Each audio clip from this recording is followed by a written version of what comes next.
El sol sale en Beni Suef, ciudad situada en el Egipto Medio, donde se aloja el equipo español. Esta ciudad está situada a 20 kilómetros de Gnasia el Medina, yacimiento donde excava la misión española. A las 6 de la mañana, el equipo español desayuna en el hotel para reponer fuerzas durante toda la jornada.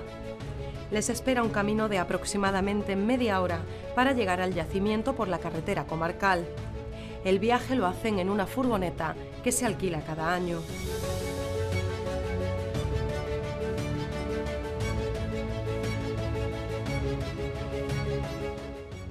Al llegar a Gnasia el Medina, nombre actual de la antigua Heracleópolis Magna, se encuentran con el mercado repleto de verduras y frutas y a sus habitantes comprando. Cuando llegan al yacimiento, lo primero que se ve es el almacén español. En el interior de esta pequeña casa, los españoles trabajan, comen y pasan muchas horas en su interior, desde las 7 de la mañana hasta las 6 de la tarde, hora de vuelta al hotel. En esta estancia, anexa a la anterior, se trabaja en la documentación y en la restauración de piezas y es donde se guardan los productos de restauración.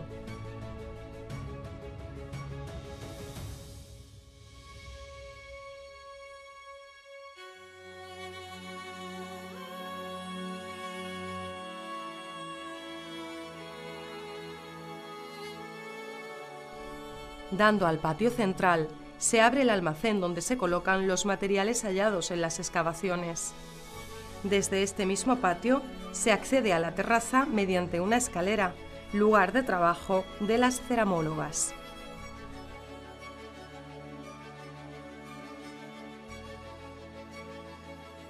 Aquí se apilan las cajas llenas de cerámica, pendientes de estudio.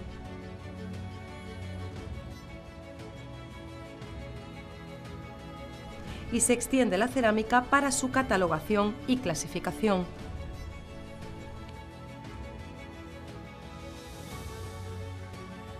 Heracleópolis Magna se encuentra cerca de la entrada del oasis del Fayum y está rodeado de campos muy fértiles. Se encuentra en una zona muy cercana al Bahr el Yusuf, brazo del Nilo que sale de Asyut y llega a Medinet el Fayum. Pues estas son las ruinas de la actual ciudad de Gnasia el Medina, que fue la antigua Heracleópolis Magna de los griegos y Nen Nesut de los egipcios. Delante de nosotros podemos ver la extensión tan enorme del yacimiento, prácticamente no se ve el cierre, y al norte está el cementerio musulmán, que lo vemos allí, unas tumbas bajitas, y a la derecha está lo que actualmente es Gnasia. Se constata que hubo un desplazamiento de la ciudad antigua hacia el este, es decir, porque nosotros aquí donde estamos ahora es la parte más alta del Tel, detrás está la muralla, y toda esta zona que es concesión española pertenece al momento de época faraónica. En la zona de la concesión española fueron excavadas entre 1984 y 2013 la necrópolis del primer periodo intermedio, dinastías novena y décima, y la del tercer periodo intermedio, dinastías 22ª a la 26ª. En la primera fueron halladas una serie de tumbas dispuestas en calles con cámaras de piedra y adobe, y unas impresionantes falsas puertas con inscripciones. Muchas de sus paredes estaban decoradas con pinturas.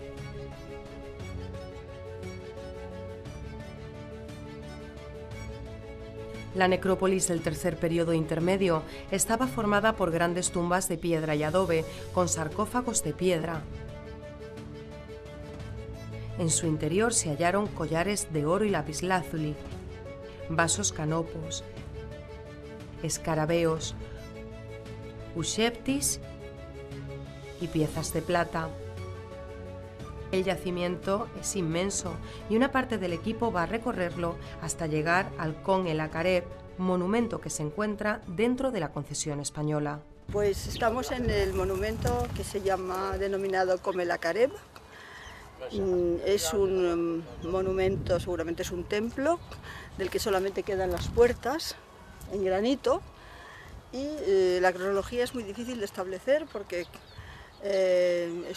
fue seguramente reutilizado. Hay bloques del Reino Medio, y aquí han salido unos colosos que están en el Museo del Cairo y que son de Sesostris III. Cuando hicimos la prospección astronómica con el profesor Belmonte, estuvimos estudiando la orientación de este templo y se demostró que está orientado perfectamente hacia la pirámide de Laún. Es decir, la pirámide de Laún está enterrado Sesostris II, el padre de Sesostris III. Entonces propuso la idea de que este monumento estuviera dirigido hacia el norte, hacia la zona donde está la pirámide de Laún, y erigido en honor de su padre, Sesostris II, del cual este año hemos tenido la primera referencia y hemos encontrado el primer cartucho real. Lo cual puede confirmar un poco la idea y la hipótesis de que Sesostris III quiso homenajear a su padre construyendo este templo y orientándolo justo hacia su pirámide, que está a 10 kilómetros de aquí. Era una hipótesis, pero yo creo que después de los hallazgos de este año se puede confirmar. Luego tuvo varias remodelaciones, por supuesto, y toda la zona está excavada, la excavaron los egipcios, y todo alrededor está ingente montones de cerámica, generalmente de época romana, y bueno, conserva varias partes, tiene una serie de pilares, todos en granito, una serie de columnas, pero en realidad queda muy poco del monumento original. Sin embargo, es uno de los hitos fundamentales de Heracleópolis, de Egnasia. Nosotros también podríamos trabajar aquí, forma parte de nuestra concesión, pero lo que pasa es que estamos muy lejos y entonces, bueno, esto ya en un futuro, los que quieran hacerlo, me imagino que no tendrán problemas. Bueno, pues esta ya es la zona más oriental de la ciudad, donde se conservan los monumentos en pie de época romana y bizantina. Tenemos aquí una basílica, seguramente de época bizantina, con algunas columnas que quedan todavía en pie, pero la mayoría de ellas están caídas por el suelo. Hay capiteles muy interesantes, con palmiformes, y bueno, pues esta, digamos, es la parte límite de la ciudad, que por el momento se puede visitar del yacimiento antiguo. El resto, al fondo, son ya las casas de la Egnasia Medina actual, que ha rodeado el yacimiento.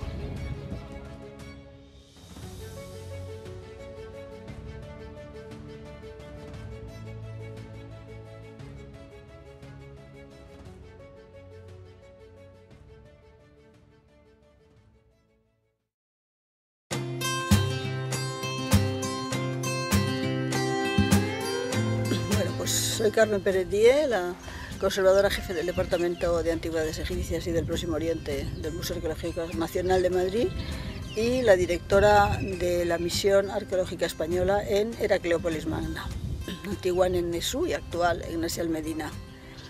Mi vinculación al proyecto viene desde muy antiguo, porque este es un proyecto asociado al Museo Arqueológico Nacional. Su primer director, don Martín Almagro, fue el que inició las excavaciones aquí, en Heracleópolis, después de la campaña de Nubia, en 1966.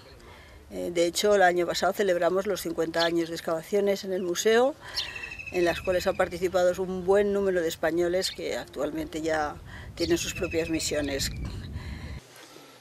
Hola, soy Antonio Guío, soy arqueólogo, aunque aquí concretamente me ocupo básicamente del dibujo arqueológico, dibujo de planimetrías y dibujo de piezas especiales y dibujo de inscripciones jeroglíficas. Pues llevo concretamente trabajando en este proyecto 22 años, empecé en el 94 y creo que solo he faltado un año, por tanto son 22 años. Hola, soy Antonio Gómez de Laguna, arqueólogo freelance. Llevo la dirección de la Asistencia Técnica de Arqueología del Ayuntamiento de Toledo desde hace 6 años. Estoy vinculado al proyecto de Egnasia Medina desde el año 2003. Creo que desde 2003 no he venido 3 veces o por diversas circunstancias. Estar en Egipto es un sueño para cualquier arqueólogo y vincularse a un proyecto como este todavía más. Yo soy Gemma Garrido, trabajo en Toledo, soy arqueóloga, llevo trabajando en arqueología desde el 2001, sobre todo en la zona de Toledo, Castilla-La Mancha. Bueno, llevo vinculada a este proyecto desde el año 2006, que empecé a trabajar en la necrópolis, y ahora los últimos años he estado trabajando en el templo. Soy José Javier Martínez García, del Centro de Estudios del Próximo Oriente y la Antigüedad Tardía, de la Universidad de Murcia.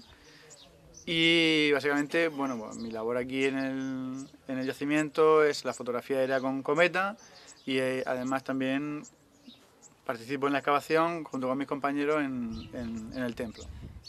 My name is Bettina Bader.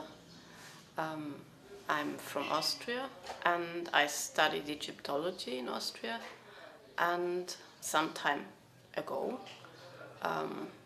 Mari Carmen asked me if I want to come and work here. I'm a pottery specialist. I started with the second intermediate period, but as I like to expand my knowledge, and I'm interested in the Middle Kingdom, the work in the necropolis that we excavated at that point was very, very interesting because it fills a gap in the knowledge of this period. Soy Antonia Moreno, soy licenciada en Historia del Arte y restauradora de bienes culturales arqueológicos. Mi trayectoria profesional comenzó en el año 1978-79 y ha estado vinculada mayoritariamente en museos arqueológicos. En concreto, desde el año 1992, con el Museo Arqueológico Nacional, fecha en la que comencé a trabajar hasta mi jubilación el año pasado. También he colaborado en varios proyectos arqueológicos en España y fuera de nuestro país. Mi colaboración y mi trabajo en Heracleópolis Magna empezó en 1995, fecha a partir de la que se me dio la responsabilidad de la restauración tanto de los materiales de las necrópolis como del templo de Jerisef. Los trabajos que hemos desarrollado a lo largo de estos años han sido numerosos, fundamentalmente los que se han hecho tanto in situ, en las propias necrópolis y en el templo, como en los materiales que se han exhumado y que han sido tratados a posteriori en el pequeño laboratorio que la Misión Arqueológica Española tiene en Ignacia Medina. Soy María Fernanda Pascual, soy restauradora de bienes culturales especializada en arqueología y llevo trabajando en esta profesión desde el año 94. Pues la primera vez que me vinculé al proyecto fue en 2011. Previamente había venido a visitar el yacimiento y conocí a la gente de aquí por una exposición que hicieron en mi ciudad, en Albacete, sobre Egipto y las piezas que había en el Museo Arqueológico Nacional, y les conocí, me interesé en el proyecto y a raíz de entonces pues empecé a colaborar con ellos. Me llamo Said Ali Ghassab y soy guía turístico de español. Hablo un poquito de español, no mucho. Tienes que cuidarte con esto. Y estoy aquí por la tercera vez trabajando con María Carmen y me encanta mucho trabajar aquí, que para mí es una experiencia muy importante para ver un lugar es más antiguo de mi ciudad, Luxor, para ver la diferencia entre estos templos y los templos que están en Luxor. Hola, me llamo Salva Ramírez, soy fotógrafo y soy de Melilla. Conocí la campaña por unas conferencias a las que asistí sobre la misma y tuve la suerte de acceder a ella como becario por Fundación Gaselec y fui miembro de ella en la campaña de 2017. Y los inspectores del servicio de Benisuef nos acompañan en todo momento. El primer día hay que contratar a los operarios para trabajar. Esta tarea no siempre es fácil, porque todos quieren estar con nosotros, pero no es posible debido al escaso presupuesto.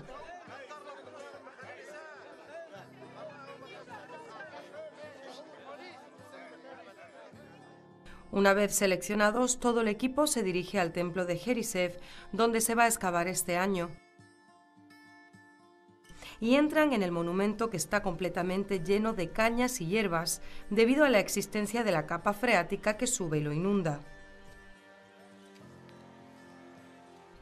es uno de los problemas más acuciantes del yacimiento que tratamos de solucionar mediante unas máquinas que extraen el agua pero que deben estar funcionando todo el día. Tras organizar el trabajo, los operarios consiguen despejar el templo y poco a poco todos los recintos son visibles. Entonces se inician los trabajos de los arqueólogos españoles. En primer lugar, la topografía llevada a cabo por Antonio Guío. Este es el clavo. Aquí tenemos el origen del eje central del templo, que lo estamos reposicionando, y lo que vamos a hacer es colocar el otro extremo del eje en aquella esquina de la excavación.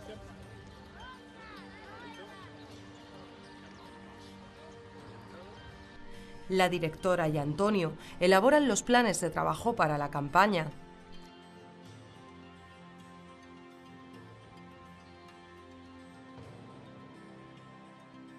Jota, por su parte, monta la cometa para hacer las primeras fotos aéreas.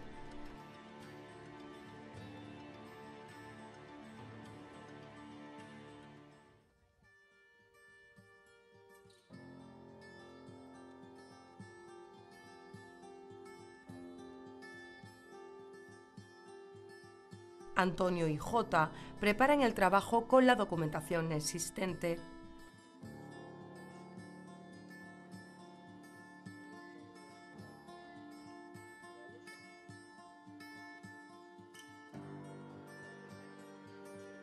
Gema, en el almacén, trabaja con el ordenador.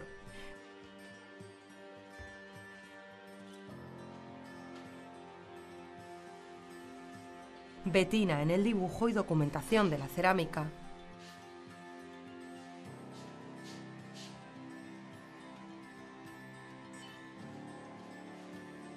Nanda limpia y restaura los monumentos.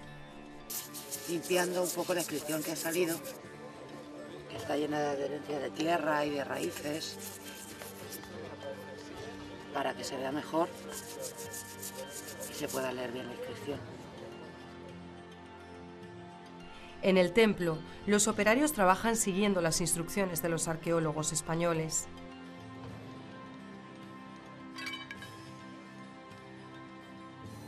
En las zonas más difíciles se emplea el paletín y el cepillo, excavando con mucho cuidado.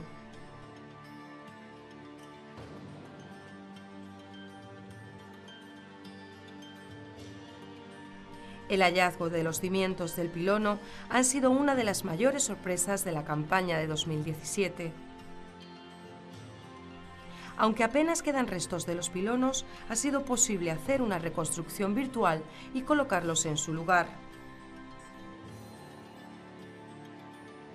También ha sido hallado el umbral de la puerta del pilono que da acceso al patio peristilo.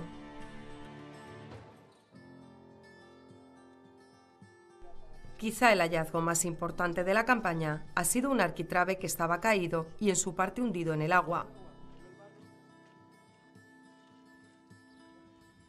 En el arquitrabe de granito está inscrito el nombre de Sesostris II, faraón de la dinastía XII, que vivió en torno a 1895-1889 a.C. y que fue enterrado en la pirámide de Lajum, a 10 kilómetros de Egnasia. Presenta los dos cartuchos con el nomen y prenomen del faraón, Ja-Jeperra y Senusret. Antes del cierre de la excavación, fue tapado y protegido a la espera de ser levantado en la próxima campaña.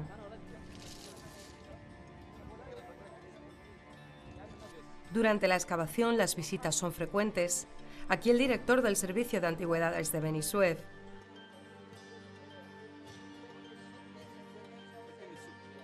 O el gobernador de la ciudad.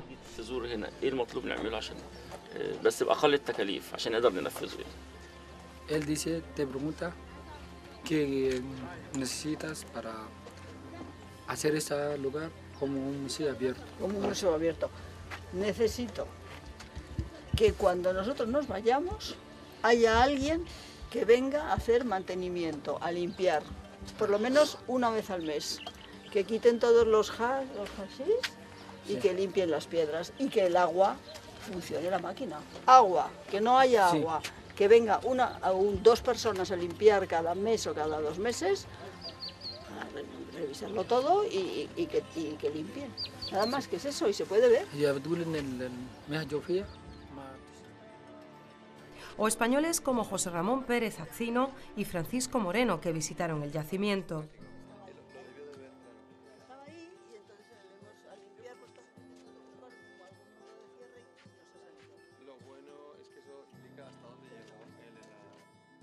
O el embajador de España, Fidel Sendagorta.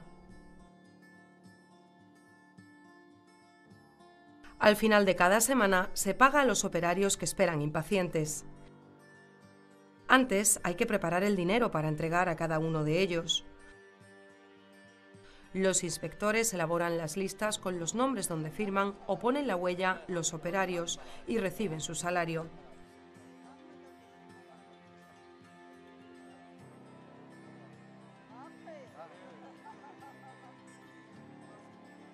Durante la excavación, un buen número de piedras rotas aparecen caídas, tanto en el patio peristilo como en el pórtico.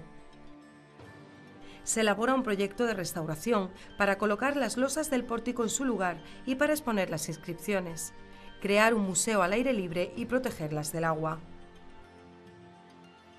Para ello se contó con la colaboración del Reis Gamal y de su equipo, especialistas en el trabajo de mover grandes piedras. Antes se construyen más pedestales de ladrillo donde iban a ser colocadas las inscripciones. La parte inferior de una gran estatua de Ramsés II fue hallada en el patio abierto desplazado de su lugar en época antigua. El Reis Gamal y su equipo consiguieron levantarlo con herramientas parecidas a las utilizadas en el antiguo Egipto para colocarlo en su pedestal.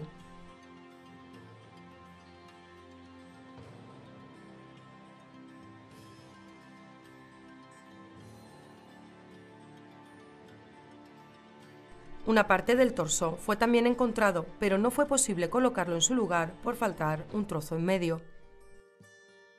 El montaje de la parte inferior de una tríada fue muy laborioso, pues estaba rota en pedazos.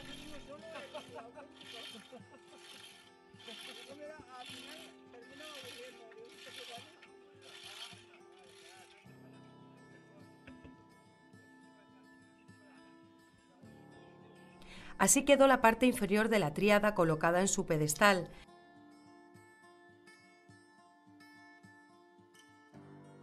Mientras que la parte superior, muy deteriorada, se colocó a su lado en otro pedestal.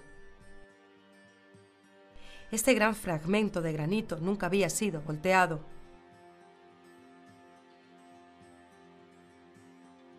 Al ir levantándolo hubo una gran sorpresa, pues estaba lleno de imágenes e inscripciones.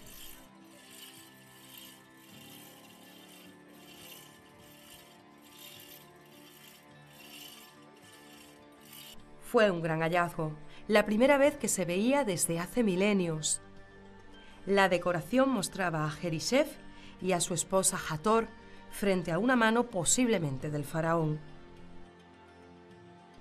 Los arquitrabes que aparecieron dispersos también fueron colocados en sus pedestales. El pórtico apareció con muchas de sus piezas caídas y desplazadas. Hubo que hacer un gran esfuerzo para recolocarlas. Y este es el aspecto final del templo tras su restauración. A la restauración de piezas se le ha concedido un importante papel. Estamos haciendo una base con una capa de intervención para sujetar este capitel sobre la piedra. Vamos a hacer un mortero con polvo de cal impalpable y cemento blanco. Por eso estamos poniendo una capa de intervención para que luego sea reversible.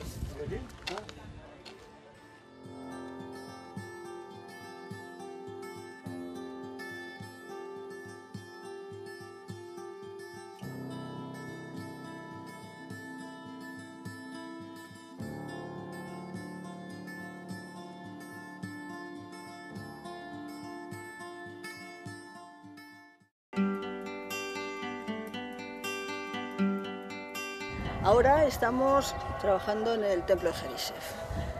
Nuestro queridísimo Jerichef, el dios con cabeza de carnero, cuerpo humano, un dios creador, un dios universal, un dios con una serie de características que no tiene por qué envidiar para nada al resto del panteón egipcio. Lo único que, bueno, cuando se produjo la lucha entre tebanos y heracleopolitanos, ganaron los tebanos, y los vencedores no solo imponen al pueblo, imponen sus dioses, y en este caso fue Amón el que sustituyó a Jericher. No obstante, él siguió teniendo su culto local. Era un gran templo, tenemos muchos textos que nos hablan de él, y entonces, bueno, un día decidimos empezar a trabajar aquí. La verdad es que partíamos de un hecho bastante complicado, y es que ya había sido encontrado por Petrie a principios del siglo XX, entonces, y que además que muchas de las piedras, de muchas de las losas habían sido robadas. También con un problema de agua, del agua, de la capa de agua freática que sube cuando se abren las compuertas, y que entonces es muy difícil llegar a las capas inferiores. Lo que pasa es que creíamos que el templo merecía la pena trabajar en él, arreglarlo, y bueno, en eso estamos. Los últimos 5 años nos hemos centrado en el templo y hemos hecho una especie como de pequeño museo al aire libre, colocando las piezas que quedaban en unos pedestales o mastabas, como les llaman ellos, para que sean más visibles, y sobre todo también para aislarlos un poco del agua, porque aquí la capa de agua freática sube con mucha frecuencia. Nos gustaría que esto pudiera ser visitable. Para ellos se requiere que mensualmente vinieran a limpiarlo, a quitar las matojos que salen, y que luego el proyecto de desecación que está montado siga funcionando. Pero, en fin, yo creo que en los 2 últimos años hemos avanzado mucho en el conocimiento del monumento.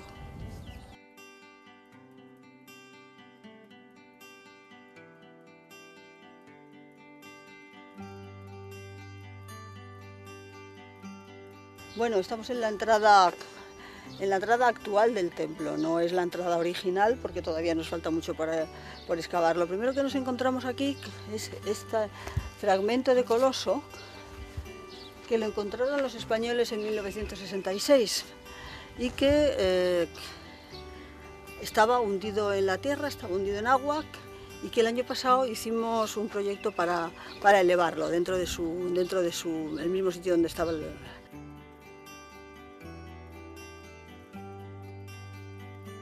Sabemos que este coloso no está in situ, y que en un momento determinado de la época romana recibió culto.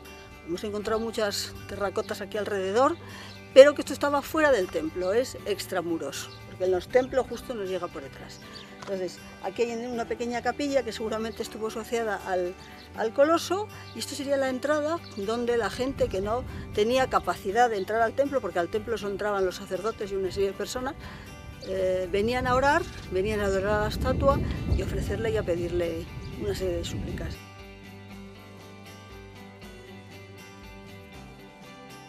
Entramos directamente a un patio que fundamentalmente fue retocado y en época romana. Prácticamente todo el material que encontramos aquí es de época grecorromana, y digamos que precede un poco lo que es al templo propiamente dicho. No sabemos si aquí pudo haber una avenida de esfinges o pudo haber algo, desde luego nosotros no hemos encontrado ningún acceso.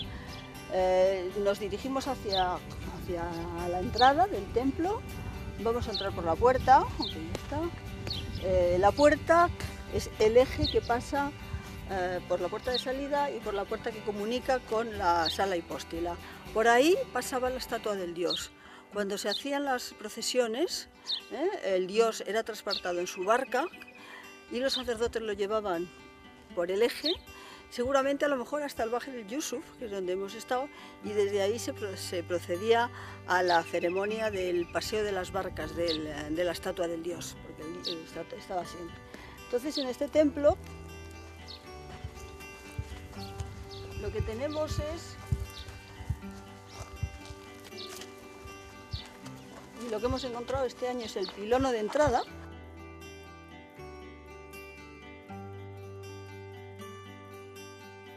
No sabemos exactamente a qué época pudo pertenecer, porque sí que sabemos que Durante tanto el Reino Medio, Reino Nuevo como, Reino Nuevo, Tutmosis III y Ramsés II intervinieron mucho en el templo.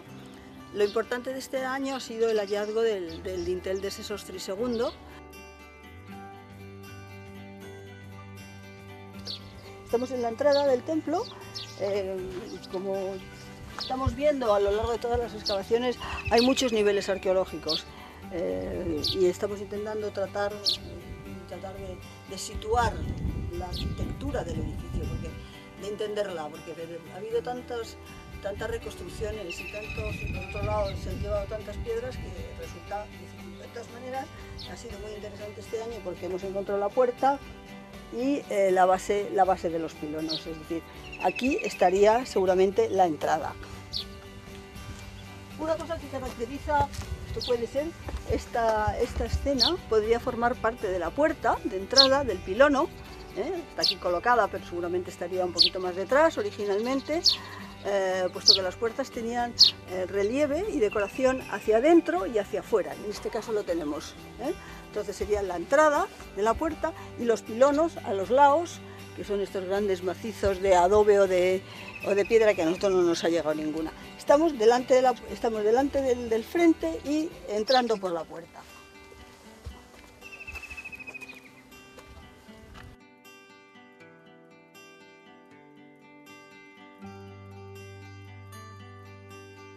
Lo curioso de este templo también es que nos hemos encontrado con dos triadas de granito en las cuales aparece Ramsés, que Ramsés es prácticamente el faraón que más ha intervenido aquí, con la diosa Sekhmet y el dios Ptah, y que estaban situadas en el patio a continuación del pilono. Ahora mismo están colocadas, insisto, en estas mastabas, en estas especies de pedestales para situarlas más alto y para protegerlas de la humedad. Y delante vemos que tienen una serie de estructuras, alguna de ellas pudo estar en relación con la adoración o el culto a estas triadas de la época de Ramsés.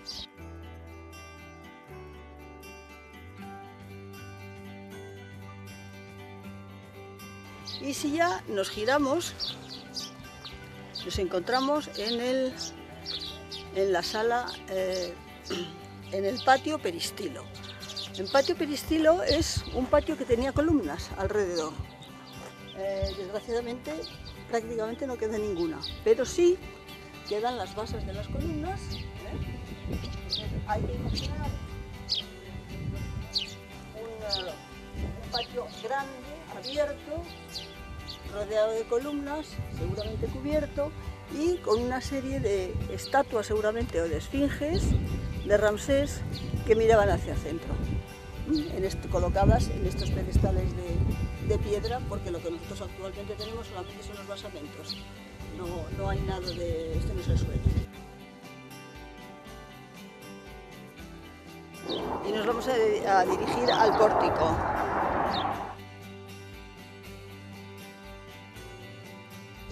Y tenemos que suponer que desde aquí había una especie de pequeña rampa, como hay en todos los templos, que nos llevaba hacia el pórtico. Este pórtico actualmente solamente quedan 6 basas, y encima de ellas estarían en granito, y encima de ellas estarían las columnas, las 6 columnas que están hoy día repartidas en distintos museos del mundo, porque las encontró Nabil, estaban caídas, hay documentación, pero se las llevaron. Debajo tenían un tambor con el nombre de Ramsés II, y encima de las columnas estarían los arquitrabes, colocados en los entablamentos. Los hemos puesto aquí delante porque cada uno de ellos hace relación a una columna y porque nos parecía que era un sitio bueno para que se pudieran ver bien, aislarlos de la humedad y que estuvieran en relación con lo que tienen detrás.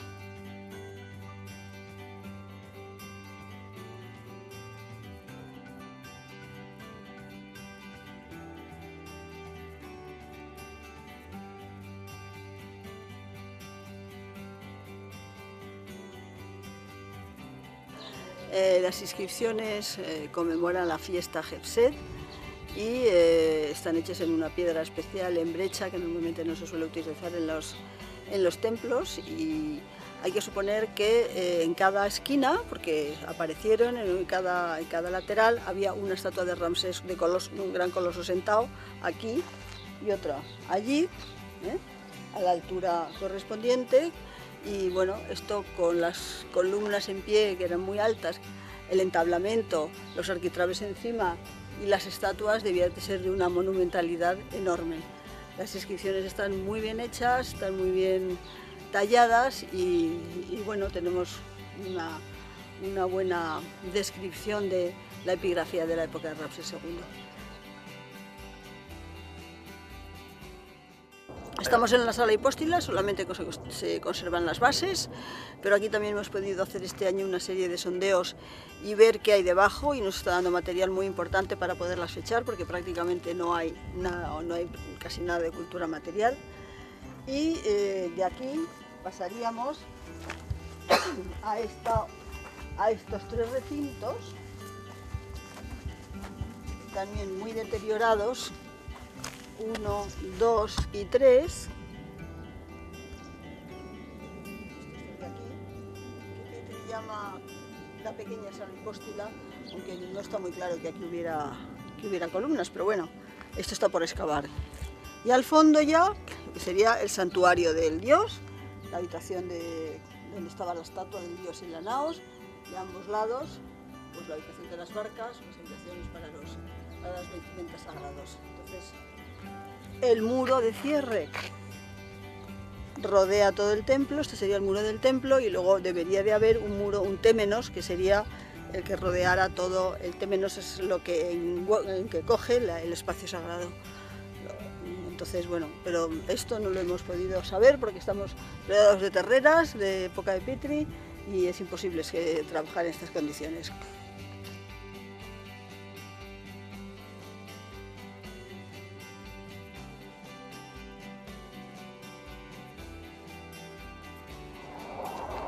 Voy a traspasar el umbral, vuelvo al patio desde donde saldría la estatua del dios. Hay que imaginarse la procesión con todos los sacerdotes por aquí, con la barca al hombro, llegando a la de Jesús.